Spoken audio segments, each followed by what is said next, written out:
So, hello, good morning, good afternoon, and welcome here at Medica 2021 and to our web session about Germany's Medicaid market, trends, and reimbursement. My name is Julia Albrecht, and I'm a healthcare manager in the Investor Consulting Department of Germany Trade Invest. So, thank you very much to all of you for joining us today. Today, I would like to start with a short introduction to our organization and also present some current market trends in the German healthcare and medical aids market. Furthermore, I'm very happy to welcome our guest speaker, Mr. Michael Wendt, who is the CEO and founder of MedConsulting Berlin, which is a consulting company specialized in the healthcare market, more precisely with regards to market access in the medical device segment. And he will provide some interesting insights with regards to reimbursement in the medical aids market. So thank you very much also, Mr. Wendt, for joining us today. So I would like to start with a short introduction to our organization. As you may know, Germany Trade Invest is the economic development agency of Germany for foreign trade and inward investment, and our shareholder is the Federal Ministry of Economic Affairs and Energy. We have more than 50 offices worldwide, so for instance in the US, in Canada, also in China, Japan, Australia, and different European countries like the UK and France, for example. And our headquarters is located in Berlin. We are focusing on two major business areas. So on the one hand, we support German companies by providing information about export markets, and I'm part of the Investor Consulting Department, where we support international companies that wish to establish a physical business presence here in Germany. Furthermore, we are promoting the business location Germany and also put a special emphasis on the promotion of the new federal states and the regions that are currently undergoing structural change. So in case you may be interested in expanding to Germany, we would also be happy to support you with your project. We provide a comprehensive range of information and advisory services for international companies that wish to establish a branch office or subsidiary in Germany. So what we do is to provide information about key industries. So in my case, the German healthcare industry. We also inform about tax and legal aspects. So for instance, how to set up a limited liability company in Germany, what types of corporate taxes there are, and so on. Furthermore, we provide information about financing options, including government incentives, for example, for R&D projects or production facilities. And we will also be happy to introduce you to our local partners. And together with them, we also provide site selection support and organize site visits in order to identify suitable locations according to your specific requirements. So after this introduction to our organization, I would now like to focus on some current market trends in the German healthcare and medical aids market. So why may you actually enter the German market or even invest in Germany? So as you may know, Germany is the biggest market in Europe. We have 83 million inhabitants, and this is also reflected in healthcare expenditure, which exceeded 400 billion euro in 2019 and reached almost 418 billion euro in 2020, which actually corresponds to approximately 12.5% of the German GDP. Furthermore, healthcare spending is continuously on the rise and grew by about 4.3% per year between the last 5 years, or more precisely between 2015 and 2020. Furthermore, we have about 7.5 million people that are employed in the healthcare industry. We have almost 2,000 hospitals with 500,000 beds, more than 400,000 practicing physicians, and almost 19,000 pharmacies, just to mention some basic facts and figures. So I just mentioned that healthcare spending continues to grow, but who's actually covering the cost? So here, highlighted in blue, we can see that the major part is covered by statutory and private health insurance companies. So together they account for approximately 2/3 of overall healthcare spending in Germany, followed by private households and non-profit institutions, which cover together approximately 13% of healthcare spending. So as you may know, health insurance is mandatory in Germany. We have two different types of health insurance. On the one hand, statutory health insurance providers. Here we have more than 100 companies, and the majority of the German population is a member of a so-called statutory health insurance provider. So more precisely, 73 million people are insured by one of those companies, whereas almost 9 million people are currently privately insured. So again, I mentioned healthcare spending continues to grow, but what is actually driving demand? So one of the major drivers of the German healthcare market is demographic change. So similar to many other European countries, Germany has an aging society. For instance, when looking at the share of the 65 plus generation. So currently about 22% of the German population are either 65 years old or even older. And this corresponds to approximately 18 million people. And actually already today, this age group accounts for approximately half of overall healthcare spending in Germany. And it is expected that by 2035, approximately 1/3 of the German population will be either 65 years or older, and more than half of the population will be older than 50 years. Again, this will probably further increase the demand in the German healthcare market. With demographic change, also the number of care recipients continues to grow. Actually, this number exceeded 4.5 million in 2020, which is an increase by 8% within only 1 year. And is expected that this number continues to grow to more than 5 million by 2030 already. So as the number of people who are in need of care increases, also the number of nursing homes and service providers shows a continuous upwards trend, reaching approximately 30,000 in 2019. Nevertheless, the lack of personnel remains one of the major challenges of the nursing sector, which of course became even more apparent now during the current pandemic. So basically, innovative medical aids and care aids can probably also release the pressure on the nursing sector and provide some support at least. So those may include, for instance, innovative ambient assisted living solutions. So I already mentioned the term medical aids quite a couple of times. So it's perhaps a quite German term, so I would like to shortly define and outline what it actually means. So in general, the German medical aids market comprises a wide range of different products in the area of assistive devices and mobility equipment, from prostheses, orthoses, walking aids and wheelchairs, through to visual aids, incontinence treatments, and hearing aids, just to mention a few examples. And in general, the purpose of medical aids is the successful treatment of a disease, to prevent an imminent disability, or to balance an existing disability of an individual. So basically, medical aids may enable elder people or people with disabilities to lead a more self-reliant and independent life. So this figure highlights that also expenditures for medical aids are continuously on the rise and grew by approximately 44% between 2009 and 2019. So this actually corresponds to a growth rate of about 3.7% per year. And in 2019, those sales actually reached a new high of 20.6 billion euro. Which corresponds already to 5% of overall healthcare spending in Germany, again underlining the potential of the German medical aids market. So here we can see some of the growth segments that may be particularly interesting in the future. For instance, it is expected that the demand for products directed at patients being bedridden will grow by approximately 80% until 2050. So this concerns, for instance, nursing beds, anti-decubitus aids, incontinence care, and compression therapy. And furthermore, it is expected that, for instance, the demand for visual aids will grow by about 1/3, and for hearing aids by more than 1/4, or 27% to be more precise. So again, expenditures continue to grow, but who is covering the cost in this specific segment? Actually, we can see that it's quite similar to overall healthcare spending in Germany. Again, statutory and private health insurance companies cover the major part of medical aids expenditures. Together, they account for approximately, or even more than 50% of overall spending on medical aids, followed by private households, which cover approximately 40% of those spendings. So I already talked about the reimbursement aspect, and that many statutory health insurance companies cover quite a large share of expenditures. And here we can see the example of pharma, which is one specific health insurance provider in Germany and one of the leading ones. Actually, about 10% of the German population are members of BARMER. And here I would like to shortly highlight some of the leading product segments just to further illustrate the German market. So this figure shows the leading product categories in terms of the euro that are spent per 100 insured persons on average.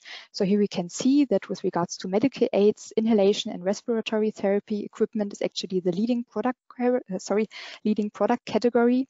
So more than 1,300 euro were spent on this product group per 100 insured persons, or we could also say on average, BARMER spent about 13 euro per member on average on this specific product group.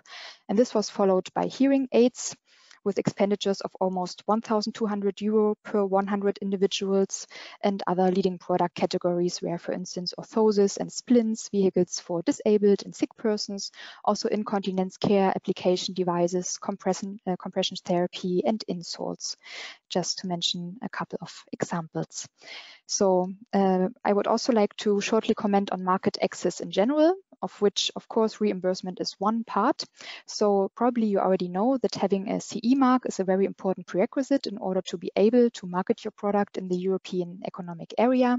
And of course, this is determined at the EU level, whereas the issue of reimbursement is determined at the national level, so in our case, Germany. And in this regard, in particular with regards to covering the cost by statutory health insurance providers, the so-called Hilfsmittelverzeichnis or list of aids or medical aids register plays a central role. And so I'm very happy to welcome again Mr. Michael Wendt from MedConsulting, who will now provide interesting insights with regards to reimbursement in the German market and focus in particular on the medical aids register. So again, thank you very much to all of you for joining us today. You can also see our contact details here. We will show them again at the end of this session, and also you are more than welcome to visit us at Medica in Hall 15. So thanks again to all of you for joining us, and I would now like to hand over to Michael Wendt. Thanks. Thank you, Julia, and also a warm welcome from me.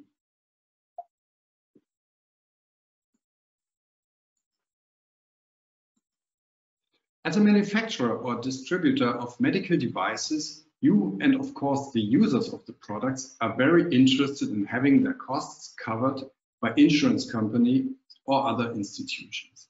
In Germany, patients are used to the fact that they do not have to pay any money for the normal supply of medical products. The costs of care are covered by the health insurance companies. This applies to both hospital care and home care.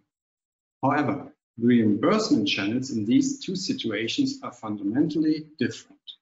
This presentation is about how manufacturers can register their home care products to benefit from straightforward reimbursement. The majority of the population is covered by statutory health insurance. Only a smaller part is privately insured. The system or process to be described was introduced by the statutory health insurance funds and is essentially only applicable to them. So how does the whole thing work now? Well, as a patient, I receive a prescription from my doctor for an aid. With this prescription, I go to the medical supply store or service provider of my choice. There I am advised and I receive the aid that is adapted to my needs. Exactly which aid it is, which brand, which manufacturer, depends on the existing contract between the medical supply store and the health insurance companies on the one hand, and the contract between the medical supply store and the manufacturer on the other hand. Furthermore, these amounts can vary from health insurance fund to health insurance fund and from federal state to federal state. So it may be that your product fetches a higher price in Bavaria than in Hamburg. Furthermore, however, first you have to apply for inclusion in this list of medical aids in order to obtain an individual HMV number for your product. The GKV Spitzenverband, or GKV for short, stands above everything. It is the central representative body of the statutory health and long-term care insurance funds in Germany. It shapes the framework conditions for intensive competition for quality and efficiency in health and long-term care. The GKV has drawn up a list for technical aids on behalf of the legislator. This list includes aids that are usually reimbursed by the health insurance fund. The application for registration is made by the manufacturer or by an authorized representative or an agency on behalf of the manufacturer. The application shall be submitted to the GKV, but we will get to the details later. After successfully applying for the reimbursement code, you as a manufacturer will receive an individual Hilfsmittel number for your product. The reimbursement code itself consists of 10 digits. The first 2 digits indicate the generic group, like mobility aids, respiratory aids, braces, and so on. The second pair of digits describes the place of occupation. This can refer directly to the person's body, like hand, foot, head, whole body, and so on, or to the environment of use, like indoor and outdoor use.